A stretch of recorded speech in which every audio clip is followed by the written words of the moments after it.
A year from our past.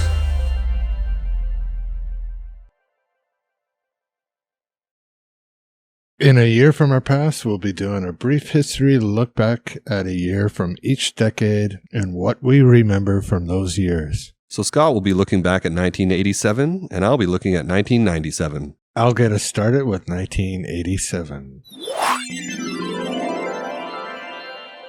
Some popular movies that were released in 1987 were The Princess Bride, The Untouchables, RoboCop, Lethal Weapon, Good Morning Vietnam, Full Metal Jacket, Planes, Trains, and Automobiles, Spaceballs, Wall Street, Over the Top, Hellraiser, The Lost Boys, Dirty Dancing, and The Predator.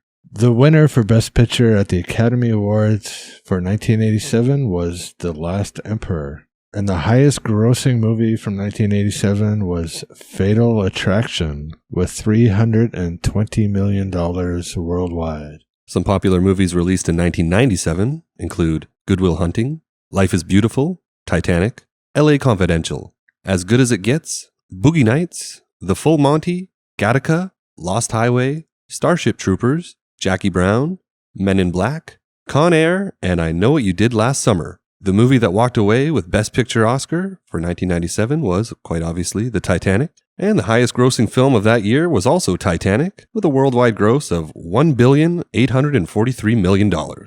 So I thought 1987 had some great movies that came out in that year. I was quite surprised that Fatal Attraction was the highest grossing movie of that year. Yeah, that surprised me as well. But there's also a huge difference between the amount of money that Titanic took in compared to Fatal Attraction. Yep. 1997 had some really good movies too. I mean, Titanic, I actually really like Titanic, and I think we covered that in the first episode of this podcast. Mm-hmm. Good Will Hunting is one of those movies that is in my top 10 of all time. LA Confidential was actually really good, and I didn't see it in that year, but I remember watching it later and thought, man, how did I miss this movie? Lost Highway was a movie I wasn't that much into, but I know it's a movie you really like. Starship Troopers was fun, but I think a lot of the fans of the book did not like that movie, but I don't know for sure. 1987 movies. I mean, Untouchables is one of my highest ranking movies of all time. I really enjoyed that movie. Mm-hmm. Not a big RoboCop fan, but I know a lot of people out there do like it. I loved Lethal Weapon. Good Morning Vietnam, wasn't a big fan of that. I like Robin Williams, but a lot of people like it. I wasn't into it that much compared to some of his other movies. Full Metal Jacket was one of my favorite, actually, war movies, even though it's more about the training. Mm-hmm. Over the Top is a weird one. I put that in there because it's actually one of my favorite Stallone movies. That's the arm wrestling movie, right? Yeah. It's just fun. Mm-hmm. I'm not saying it's a good movie, but it was quite entertaining for me. The Lost Boys was a movie that had a big impact on me, and I was really into the actress in that movie who played Star. I don't know what her real name is, but Dirty Dancing I wasn't a fan of, but it's a popular movie. And Predator, like Commando, is one of my all-time favorite Schwarzenegger movies. And Hellraiser was one of my favorite books. It was actually a novella from Clive Barker. I think it was called The Hellbound Heart. But I really enjoyed that movie for a horror movie, and it was one of the first times the amount of gore in it kind of shocked me. Mm-hmm. And the effects I thought were great. And the Best Picture, The Last Emperor, I don't remember it that much. And Titanic, obviously, I remember that, and would have to say that probably Titanic is the better of the two. Mm-hmm. But I'm not sure because I don't remember The Last Emperor. Mm. But again, as always, both had some good movies, some hit and misses. Yeah, I really liked a lot of the 87 releases, especially Full Metal Jacket. I'm a huge Kubrick fan, so the first half of that movie that takes place in Paris Island, like as you said, it's about training the new Marines, and pretty famous story behind that is how they hired the guy who plays the drill sergeant. They hired that actor just as kind of a consultant, but then they eventually liked him so much, and they thought he would give a great performance, which he does in the movie. Planes, Trains, and Automobiles, I think is classic buddy movie. I really love John Candy. Good, entertaining, funny movie, good one. I think it's John Hughes who made that as well. I also like Hellraiser. I think Hellraiser is very gory, but pretty scary movie. Some people think that the second one was better. I watched the second one. I was like, it's not that great. I think the original is much better. For the 1997 releases, yeah, I've seen all of these. The ones that stick out most for me, Good Will Hunting, yeah, great movie. LA Confidential. Boogie Nights, I thought was really good. That was kind of like Paul Thomas Anderson's sophomore feature film. This first one being Hard Eight, but Boogie Nights kind of put him on the map because Mark Wahlberg's character had like this enormous penis that you see towards the end of the film. That's why you liked it? No, I just think that's why it kind of gained popularity. Lost Highway, yeah, as I said, yeah, I love David Lynch. I love basically everything he does, even though he's kind of a weirdo. Men in Black was fun at that time for me. I was in middle school, so I kind of like that sci-fi action feel. And yeah, I Know What You Did Last Summer was kind of just, one of these movies that kind of saw the success of Scream and just tried to emulate it so it would have like a similar success at the box office. And some hit music in 1987. We had U2 with or Without You. Rick Astley's Never Gonna Give You Up. Whitesnake, Is This Love? Guns N' Roses, Welcome to the Jungle. Gloria Estefan with Rhythm Is Gonna Get You. Midnight Oil with Beds Are Burning. Aerosmith, Dude Looks Like a Lady. Bon Jovi, Living on a Prayer. Billy Idol with Money Money. Wang Chung with Everybody Have Fun Tonight. And Tiffany with I Think We're Alone Now.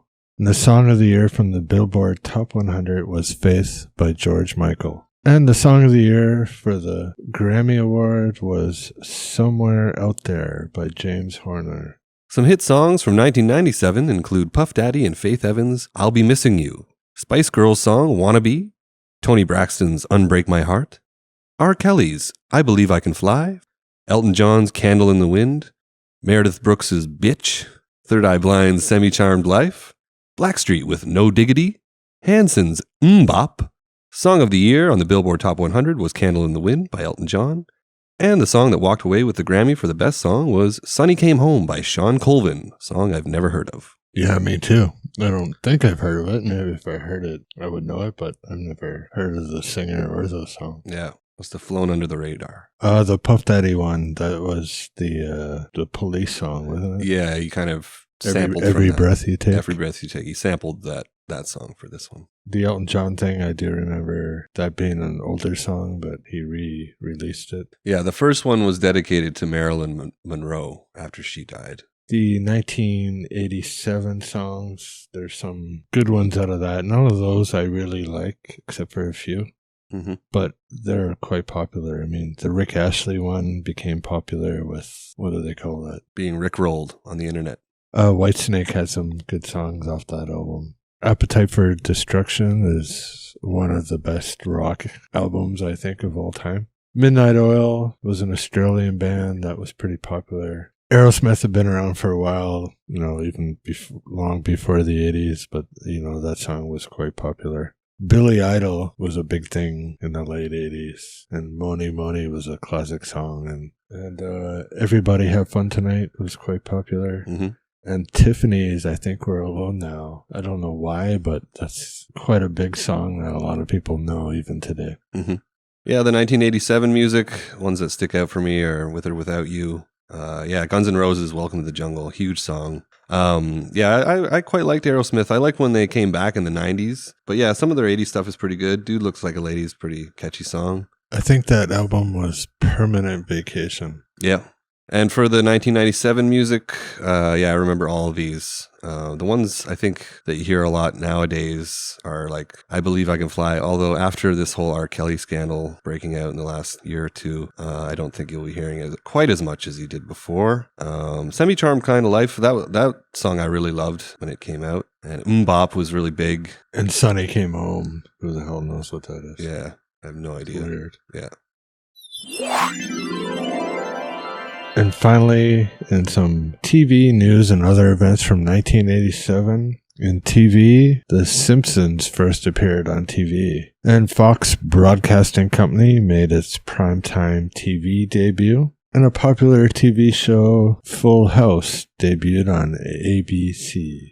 A popular toy that was released in 1987, we had the first Final Fantasy video game that was released from Nintendo Entertainment System in Japan. Some technical breakthroughs from 1987. We had the first criminal convicted using DNA evidence in England. We had the first commercial distribution of disposable contact lenses. And the anti-AIDS drug AZT is approved by the FDA. And some popular news events from 1987. We had Aretha Franklin becoming the first woman to be inducted into the Rock and Roll Hall of Fame. The world stock market crash, which became known as Black Monday, happened in 1987. And an 18-month-old baby that fell into a well and was rescued in Texas, which had a lot of coverage on CNN and became known as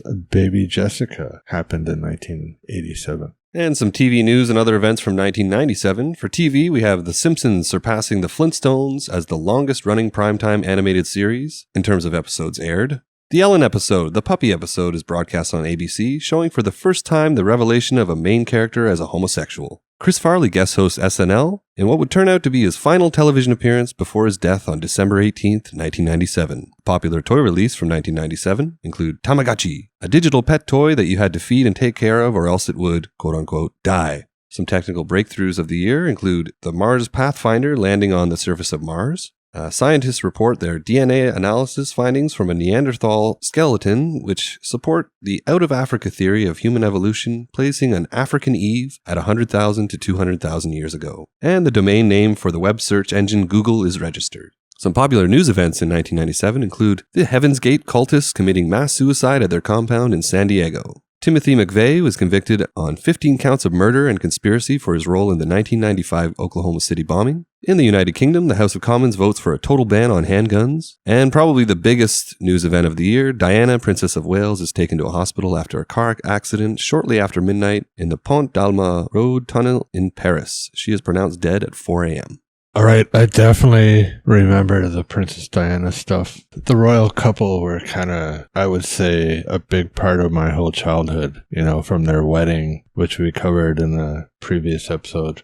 So it might have been the first wedding I actually ever saw in my life. Really? Well, I was fairly young. I don't recall going to any family weddings or anything before that. But definitely the first and probably the only royal wedding that I ever saw or paid attention to. That was a big deal in Canada too. I remember my grandmother buying books of just wedding photos from Princess Diana. Well, Canada was still very British back in those days. Yeah. Remember, do you remember, I was saying before every class, we used to say the God Save the Queen. I remember you mentioning stuff like that. So yeah. Yeah, it was a big deal. I remember just growing up with, that couple, always being covered on the news and stuff. Then their divorce after the year prior to this, right? Mm-hmm. And then her death, it was a big deal. And the Heaven's Gate cultists, were they the ones that thought they were going to jump on a spaceship? Yeah. It was killing themselves and they... Yeah, the spaceship, it apparently following Halley's Comet. Following Halley's Bob Comet. And there were certain stipulations, they had to they all had to shave their heads. They all had to wear a certain brand of Nike sneaker. They all had to have a certain amount of money in their pocket. I think it was $7 or $8 or something like that. And they drank Kool-Aid too, right? It wasn't Kool-Aid. It was some kind of concoction. Well, yeah. What? Some kind of poisonous concoction. Kool-Aid. Yeah. Did you drink the Kool-Aid? That's what that saying comes from. Right. Or from the other one. Mm-hmm. But I remember that. And actually, obviously in that year, I think Halley's Comet was the closest ever it had been. Yep. Passing the Earth, which is why that cult existed. Yeah, there's a pretty interesting podcast I listened to a while ago, a mini series on the Heaven's Gate cultists. I'm pretty sure it's just called Heaven's Gate. And they talk about the history of the cult and how it managed to get so many followers and some of the bizarre things they did. The men in the cult were castrating themselves because they believed that, getting rid of all these earthly pleasures was necessary in order to board this, spaceship. Yeah, I think when I hear that, I'd be like, I'm out. Yeah, I'm not I don't want to be a part of this. I also find it interesting with a lot of these episodes that we've done now, there always seems to be something in common with the 10 years apart. Mm-hmm. So Simpsons first debuting on TV in 1987. Yep. And then 1997, they surpassed the Flintstones with the number of episodes. Right. So that's kind of interesting. Mm-hmm. I think the DNA is a pretty big deal. I mean, that's pretty much used in like every criminal case nowadays. Yeah, so the first DNA case was in England, or the first criminal to be convicted using DNA. Mm-hmm. And then 10 years later, scientists used DNA to do the African Eve thing. Right. And also, obviously, knowing that Google first registered in 1997 is kind of interesting. Yep. Of course, there's a lot more music, movies, news, events from both 1987 and 1997. So feel free to let us know about your favorites and your memories from these specific years in the comments below, wherever you find this podcast. We'd love to hear from you regarding these years and get your feedback. Now let's move on to the main topic of this episode. It's time for Battle of the Decade.